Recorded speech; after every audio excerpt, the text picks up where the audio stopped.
Hey friends, this is Kelli Calabrese, and I am so thankful that you are here for this training on how to do more, be more, have more, and give more by doing less. The fact that you're here tells me that you want betterment in your life, which excites me. So hang on, I'm gonna share my screen, and we're gonna do a little PowerPoint here. And you should be seeing my screen. We're going to the big view. Okay, awesome. So be more, do more, have more, and give more by doing less. I hope that this inspires you. I hope that you're here because maybe some things are not working as well as you would like. Maybe you're really frustrated. And the good news is no matter where you are in the continuum, maybe things are going well and you want to pick up even more momentum or have even more breakthrough, or maybe you're in the ditch and you are tired and you are broke and you are sick and you are broken and you just know that there is greatness inside of you. Well, I have good news for you. There is a plan and a purpose on your life, and it can be combined with your profit. That's what we call the sweet spot. And profit is whatever is important to you. It's not always money, but maybe what money can do. Or maybe it's just seeing the fruit in an area of your life that's significant to you. So let's get started. Be more. What does that mean to you? And this is different for everyone because no two people have the same plan or purpose on their life. So if you can just take a moment, just a quiet moment, and think about, if I could wake up in the morning and I could be more of this, that would excite me. That would make me want to get out of bed. That would just thrill me to get up and be more of this. So I don't know what that is for you, but just take a moment and think about, what would I like to be more of? So let me give you a couple of ideas on that. If you know, then awesome. If it didn't pop into your brain instantly, don't panic. It may come to you in the next few moments, or it might be tonight or a week from now or a month from now. So be more.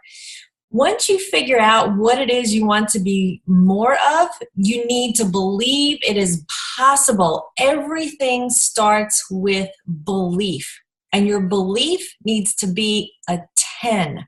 So if you say, I want to be a veterinarian, but you don't think for a moment that you are smart enough or you have what it takes to be a veterinarian, you're never going to be that.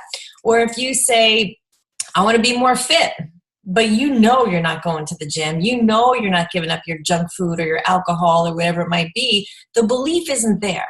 So the belief has to be so significant that it almost consumes you, that it's all you can think about. The Olympics are about to start. Think about those athletes and the belief they have. That is one of the things that separates them from getting to the games and getting to the podium, because they believe unshakably more than anything that is possible. Go for excellence. If you want to be more of something, why not be the best?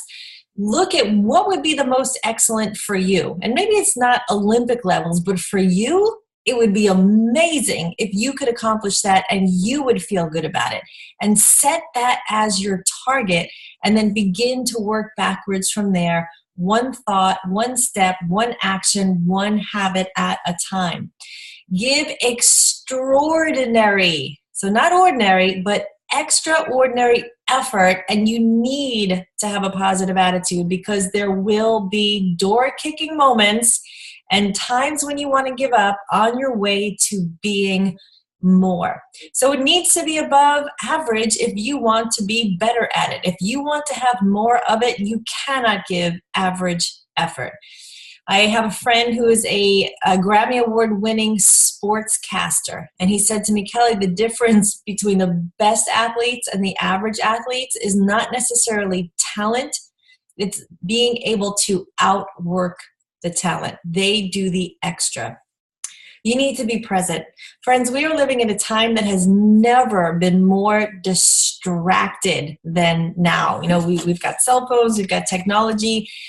Everything is vying for our attention. It is so easy to let a minute, an hour, a day, months, years, a lifetime go by and you're not more of what you want because you have been so distracted and not present, really evaluating, is what I'm doing helping me to be more of what I want and less of what I don't. Don't let your circumstances determine your joy. So there's going to get days and times when you wake up and you feel like, I'm not any closer. In fact, I may have taken a few steps back, and maybe I've done that more than once. You can't let your situation, your circumstances determine your joy or your belief. You have to rise above it. You have to call it as if it is, even if it isn't yet. You have to see yourself in that place of excellence, see yourself at the finish line. And even if it doesn't look like that, even if your surroundings are not pointing towards where you want to go, continue to believe and don't let your current situation stop you. Anyone who ever did anything great had moments where they could have easily quit, or no one would have believed that their dream to be more was possible because of their circumstances, because of lack.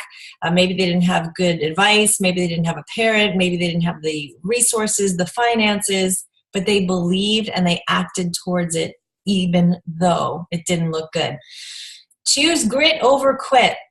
Man, there are very few circumstances in which you should quit on your dream. I really can't think of any.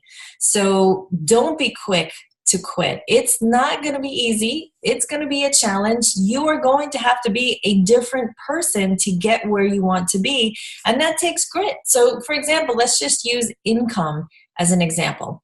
Someone who makes $30,000 a year has different thoughts and habits and actions than someone who makes $300,000 a year, who also has different thoughts and actions and habits than someone who makes $3 million a year. So you need to get gritty. Gritty is what will separate you from being where you are to being more of what you want to become. There's nothing comfortable about being broke. In fact, when people say their comfort zone, the comfort zone is typically the uncomfort zone. So choose your hard. It's uncomfortable to exercise, but it's uncomfortable to be overweight. It's uncomfortable to budget, but it's uncomfortable to be broke. It's uncomfortable to be married, but it's even more uncomfortable in most cases to be divorced. So choose your hard. There's one that will be more excellent. So get out of that comfort zone. Nothing great is going to happen where you're comfortable. So that's a couple of tips on being more. I wanted to share this little personal story with you. I've always been a big journaler, diaries, journals. In fact, if you were here in my office, I would show you this cabinet is filled with journals. And when I was 13, which is what this picture here represents, I wrote in my diary several things. I wrote, I will be an exercise therapist. I really had no idea what that meant, but I knew I was happiest when I was exercising. I love those endorphins. I love to run and jump and swim and dance and cheerleading and softball, and anything I could do to move would be so fun to me. And I also wanted to move away from a very strong family history of heart disease, diabetes, stroke, obesity, cancer, smoking, alcoholism. And I just looked at that and said, ooh, I don't want any part of that. So one of the very first things I wrote was, I will be an exercise therapist, because it made me feel good and I was committed to helping others feel good. I also wrote down that I will marry a man 10 years older than me. I have no idea why I said that. I guess I just thought boys were pretty immature when I was 13. I also said I would have 2 children. And it would be a boy and a girl. Again, this is just what I wrote when I was 13. I wrote, I will build my own house. I will own health clubs. I will speak and get paid to speak in Italy. I will drive a Mercedes-Benz. These were some of the things that were important to me. I will go to college. And I wrote all these things down in my journal when I was 13 for a variety of reasons. No one in my family had been to college. No one in my family drove a Mercedes-Benz. And, I could go down the list. So that was powerful to me back then and something I still believe in and use today. So here's a few pictures. And I said I would do all these things before I was 30, by the way. So that picture in that upper left-hand corner was a picture of a home that I built for our family. I was actually the general contractor on that home. We did move in before I was 30 years old, so that was pretty exciting. I did get to speak in Italy, and I was paid to speak there. Sir Richard Branson has a chain of health clubs called Virgin Active, and he flew me in to speak to his trainers. I did actually get 3 college degrees by the time I was 22, and I was put on a billboard for one of the junior colleges that I went to for their campaign called I Started Right. I wanted to compete in a triathlon. That was another thing that I had wrote down, and I did that. Came in 3rd place for my age group, so that was exciting. I did wind up owning not 1 health club, but 4 health clubs, and I had multiple corporate sites in a school. My husband is 10 years and 3 months older than me. We do have 2 amazing, beautiful children, a boy and a girl, born in that order. And again, the Mercedes was important to me at the time, not so much anymore, but over the years, I've had 10 Mercedes-Benz, some that I bought for myself and some that I bought for other people. So that just goes to show you the power behind writing things down, believing in them, manifesting them, speaking them out, sharing them with other people, and making them happen. So yes, you are worthy. Start there. Start with the belief that you are worth whatever it is that you want to become more of. So how about do more? If you, again, could wake up and be so excited about doing more of something, what do you want to do more of? Do you want to do more speaking? Do you want to do more traveling? Do you want to, I don't know. I don't know what it looks like for you. What do you want to do more of that would excite you, that would fill your soul, your passion, that would make you feel amazing? So let's take a look. First, you need to have a huge why. The people who have the biggest why, that's what separates the success. If you look at all things being equal, for example, we all have the same product, we all have the same service, we all have the same website, but the difference is the person, and people all around you may be succeeding and maybe you're not, and the difference is they are committed to something. Maybe they want to build an orphanage in Costa Rica. Maybe they want to retire their mom and buy her a beach house.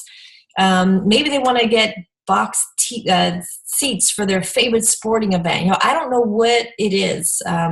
Maybe they want to pay for their child's college so they didn't have to start out with debt like they did. I don't know what that is for you, but when you can figure that out, that will absolutely drive you. Bookend your day with success. If you want to do more, starting your day and finishing your day with successful habits will set you up and equip you to be successful. So for example, my morning routine, I get up and right away I am on the exercise bike. I have a liquid vitamin, bike, treadmill, Stairmaster, some kind of cardio every morning, elliptical. And while I'm doing that, I'm also reading a Bible plan, reading something motivational. And then the next thing that I do is I will inspire people. I will take time to just reach out for people, encourage them, give them a word to start off their day. Then I work out. I have breakfast with my family. And then I do some journaling. I have just things that I'm writing down that are powerful thoughts from the morning. And then I go into working with some clients and the rest of my day. And then at the end of the day, same thing. I write my list for the next day. So I'm very focused. I know where to begin. I'm reading something positive. I'm having some time with my family and just some self-care at night and writing down anything in my journal that inspires me. So whatever happens in between, you can make work for your good when you always start and finish your day with success habits. Work on the most urgent and important tasks. Friends, we are so good at doing the things we like to do that maybe are not so important. Maybe they're nice to do. Maybe we like them and they make us feel good or make other people feel good. But are they the things that are really hitting that tipping point that is getting you closer to success? And you need to be asking yourself, is what I'm doing helping me to be more of what I want? Or is it taking me away from that? Do I need to do more of this or less of this? Do I need to stop some things that I'm doing? Maybe I'm spending too much time watching Netflix or scrolling social media. And maybe there's something new I need to start. Maybe I need to go to networking events. Maybe I need to read more. Maybe I need to get to the gym first thing in the morning. I don't know what that is for you, but I'm sure you are pretty darn smart and you can figure that out.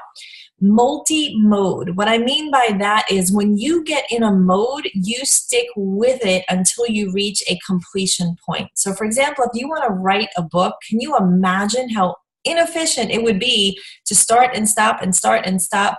You want to be in the mode and keep going. So if you're going to write bills, write all your bills. If you're going to return phone calls, return all your phone calls. If you're going to check email, check them all. Stopping and starting is so inefficient. So get in a mode, get on your calendar, and do it.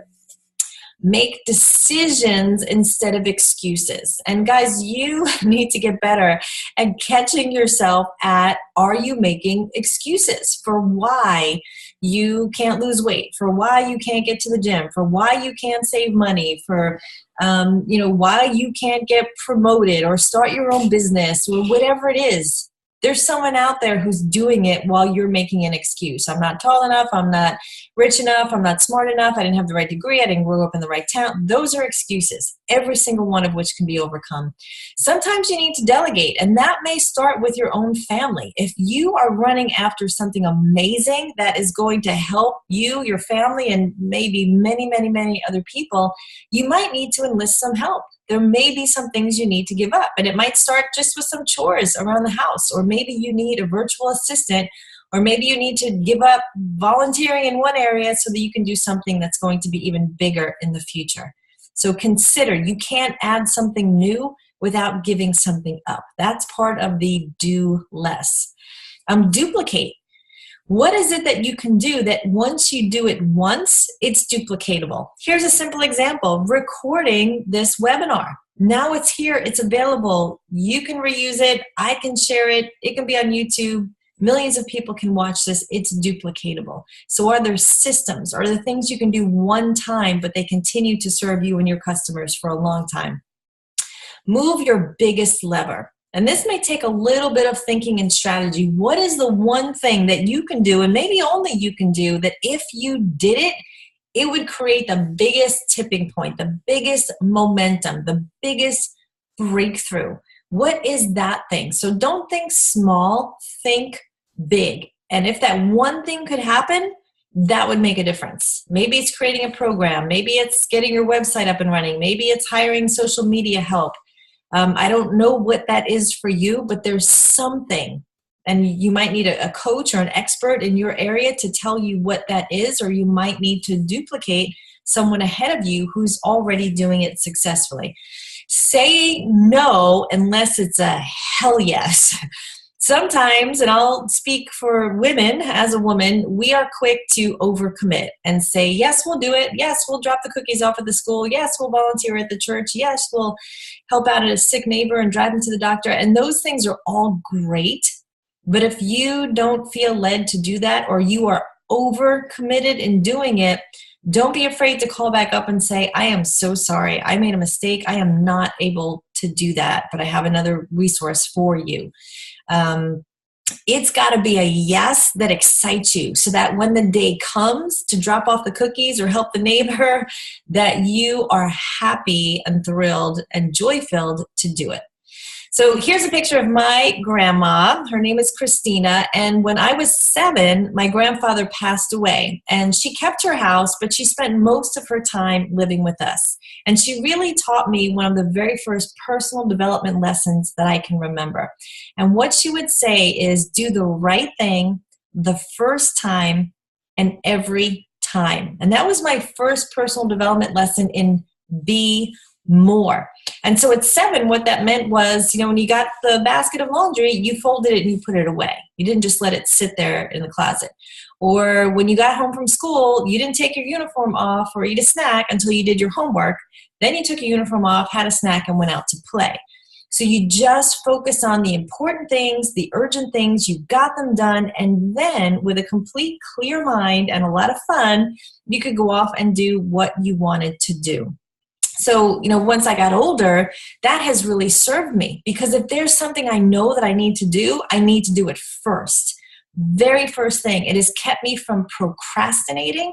And I know there may be some big procrastinators out there, but if you can do the hard thing and the urgent thing and the important thing, then you'll have more free time to do the things that are fun to do, and you will enjoy them more. So thank you, Graham. Have more. How do you have more? First, you need to decide, what do you want to have more of?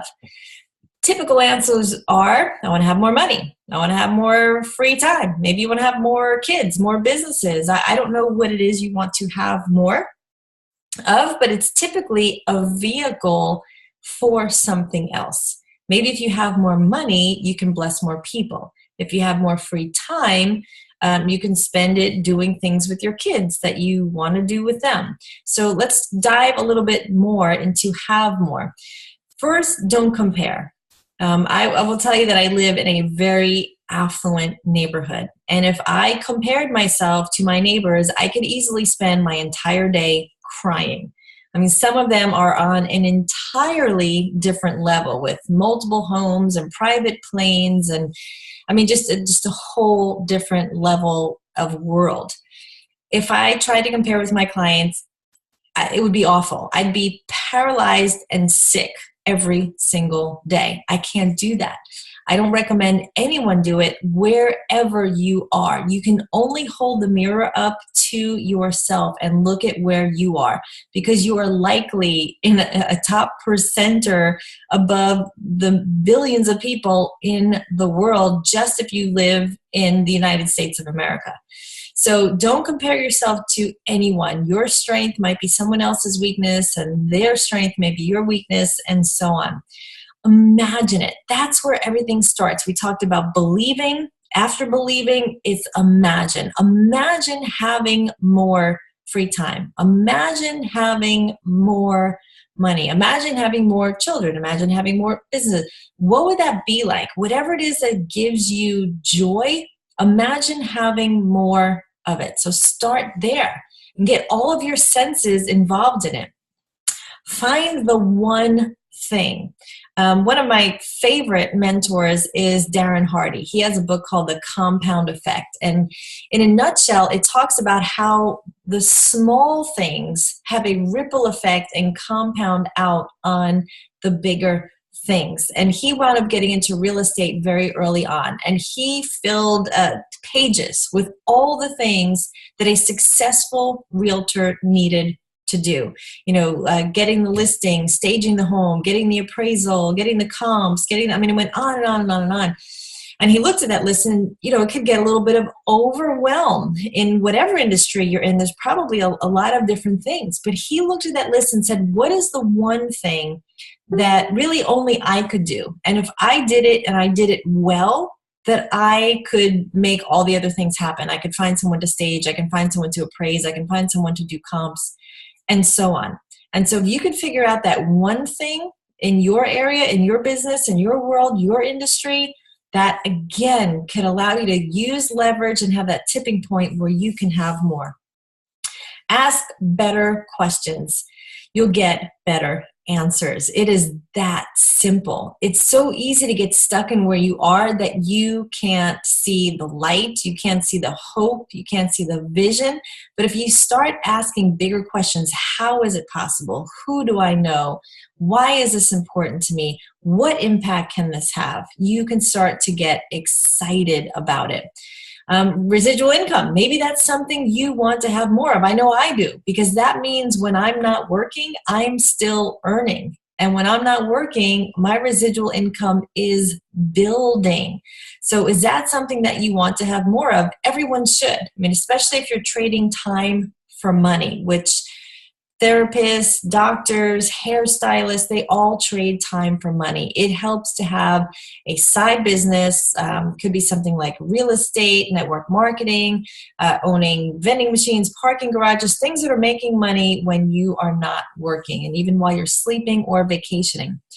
Personal development. If you are not going to change, nothing around you is going to change. You do need to think better, live better, act better, create better habits, and you can only do that by developing yourself and surrounding yourself by people who have leveled up to a higher level that are seeing the results that you want. Create value. One of my friends asked me one time, Kelli, what would be sort of the ultimate for you where you would just feel like you have arrived? And my response was, if people came to me seeking out what I do, which I'm in health and fitness and wellness and nutrition and personal development and wealth creation, if people sought me out because of the results that I got for people, that would be amazing. And how do I do that? By creating value. People will spend money and time and resources where they see value. We don't get our goals, we get our standards. So what are you willing to allow, and what will you permit or not permit is a good question. So where are your standards? You may have heard that the speed of the leader is the speed of the pack. Well, if you're leading anyone, they're probably going at half your speed. So how are you showing up as a leader? Are you energetic? Are you fit? Do you have a clear mind? Are you in a great mood? Because if you're not, the energy of the people who are following you or who you want to follow you is going to be half of that. So here's a little diagram. And if you want this, please email me and I will send it to you. But it's just a little grid to grade yourself in how you're doing in each of those areas. Now, we use that wheel.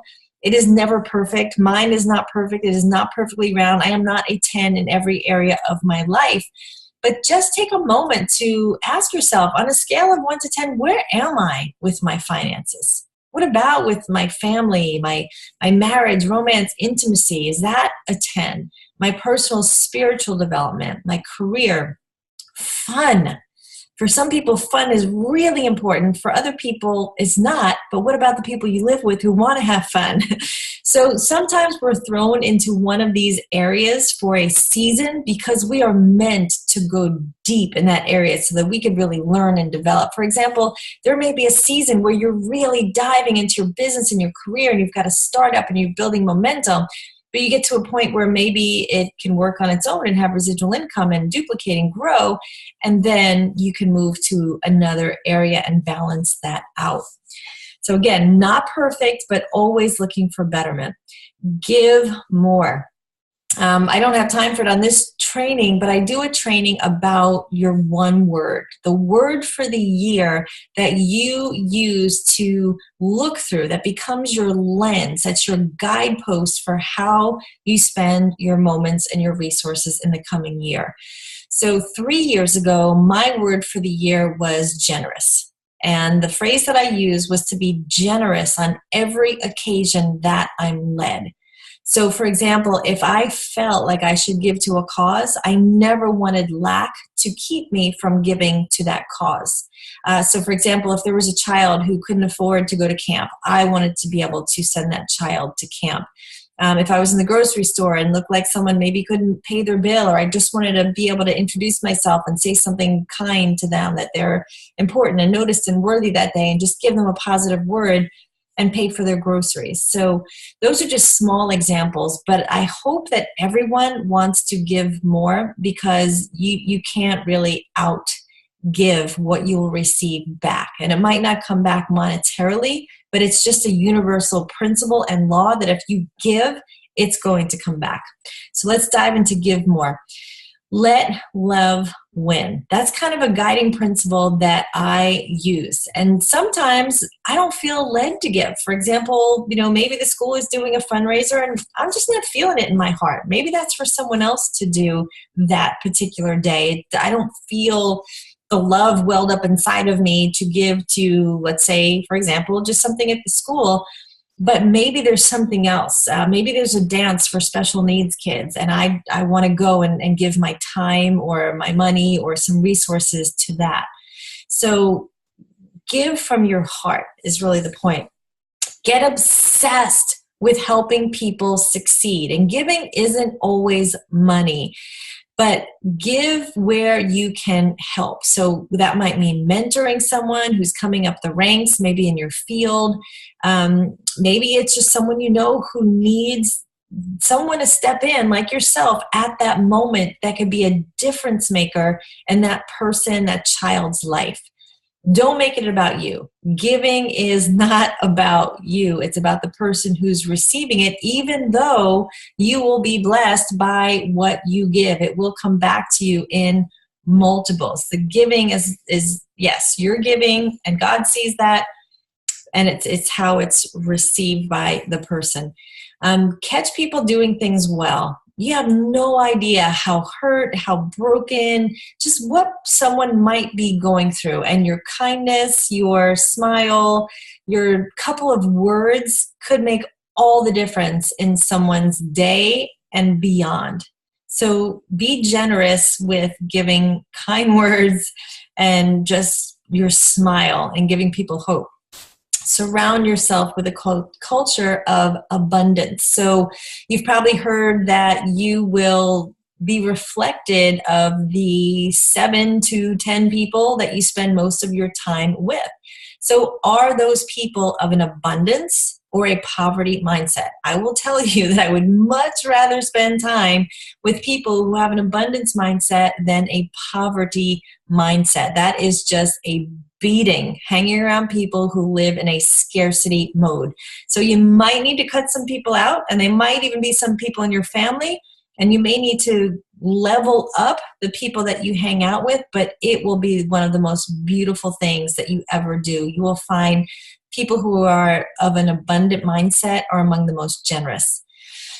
The 12-inch journey, that goes from your heart to your head and your head to your heart. So giving really should come from here. That goes back to the giving with love, giving cheerfully, never grudgingly. So for example, at church, when they pass that basket around, if you just grudgingly throw a couple bucks in there, that's not going to be blessed versus if you give from your heart. Don't grow weary in doing well. I know sometimes it's tiring and exhausting and life is busy, and in any spare money or time that you have left, the last thing you want to do is give it away. But if you really feel led to do it, just do it and do it cheerfully. There will be a reason. And if you look at people who give, they're some of the most gratuitous people, and they received more than they gave back in a number of different ways. Here's an example of a car. I actually had this car, and I felt led to give it away. I didn't plan on giving away. I actually had an argument with myself and with God about giving this car away. This car was paid for. It was a nice car, but I found out about a family whose car had broken down, and school was about to start, and they had 4 children. And I just felt like I was supposed to give them my car. And it took me a couple days of reasoning in my mental, earthly, fleshly brain about giving this car away. But ultimately, by the end of the week, I called the family, asked for their address, and I shipped them my car. And things came back to me that exceeded the value of the car that I gave, and it started to happen instantly. The moment I hung up with the family and said, I'm sending my car, my phone rang, and it was a friend who was here from out of town. He lived completely across the country, hadn't spoken to him in years, and he just happened to be down the road and wanted to take my family out to dinner. And within 30 minutes, we were all out to dinner. He paid for our dinner, and I just got this impression of, you gave a car away, so what? You're still going to eat tonight. And then 2 days later, I got a call to do a job in New York City that paid $6,800 for a couple of hours work. And it was a beautiful thing. It doesn't happen very often, but it happened immediately. And then right after that, my dad got sick, and he wanted to gift his motorcycle to my husband because he wasn't going to be able to ride anymore. And the list just goes on. Things just started coming back. And it's something that you just have to have a level of trust with. So I would suggest you start giving, and give, not that it's easy, but give where it hurts a little bit, and just watch what happens with your generosity. So building your muscles. there's two different ways to think. You could think from a fear-based perspective or a bold, courageous place. And I'm going to encourage you to think from a bold, courageous place. You can have a mentality of suffering, doing things from that poverty mindset, or doing them with love. You can do things from a position of resentment, a little bit of hate, or from a position of forgiveness. And life is not fair. It's not going to be fair. Stuff's going to happen. You can compare or you can collaborate. And maybe you wind up collaborating with those you need to forgive or even your enemies, but amazing things can happen. You can be in a position of enablement when you're helping someone, but really you're not helping them because they're not growing, and you're also not helping yourself, or from a position of empowerment where everyone benefits. A position and a mindset of blame or accountability and responsibility. If you're on the right side of the screen, that is a way better place to dwell than in fear and suffering and resentment, comparison, enablement, and blame. That is just awful. Let's be bold and courageous and loving and forgiving and collaborating, empowering and responsible and accountable. It's a much better muscle to build. And it can happen in a moment, in a decision, or it could take time. But the quicker you get there, the better. So with clarity and certainty, there can be no overwhelm. In fact, I didn't even realize I had this shirt on today, but it says focus. So let's just pretend that that was no accident. I just noticed that. So I have an activation for you that is free, that you can go deeper into all of this personally. So based on the things you just heard now, I'd love for you to take some time over the next couple of days, print it off, and then sit with it and see where you get with a deep dive on what your vision is, what you're supposed to be more of, do more of, have more of, and give more of.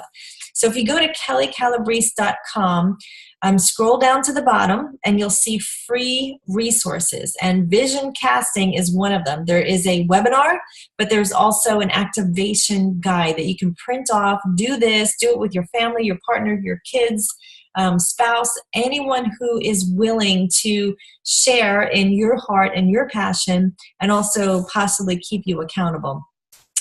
This is one of my books that went bestseller #1 on Amazon. It's called Mom and Dadpreneurs, and it's about the business of being a full-time mom and dad, but also contributing on a really high level to whatever your industry is, whatever your talents are, and being able to give back. And I actually have interviewed 26 different people in here who shared their stories. So traditional families, single families, blended families, adopted families, anyone can do this. And I do donate half of the proceeds to Make-A-Wish. So if you want to get more of those books, you can also get them at my website, kellicalabrese.com, or you can find Mom and Dadpreneurs on Amazon.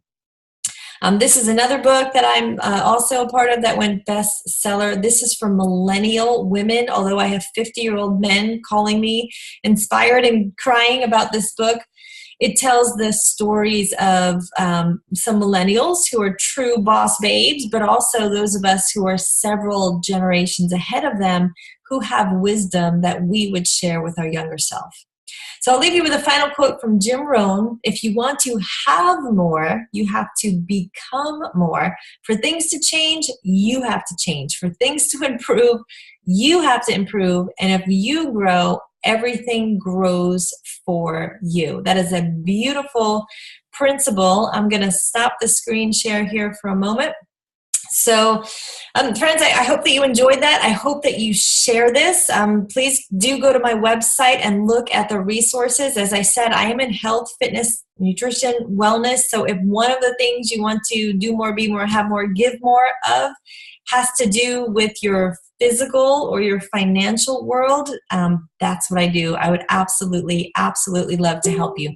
So thank you, friends. Have an awesome day. And please don't just listen, but apply what you learned. So love you all. Be well. Thanks, guys.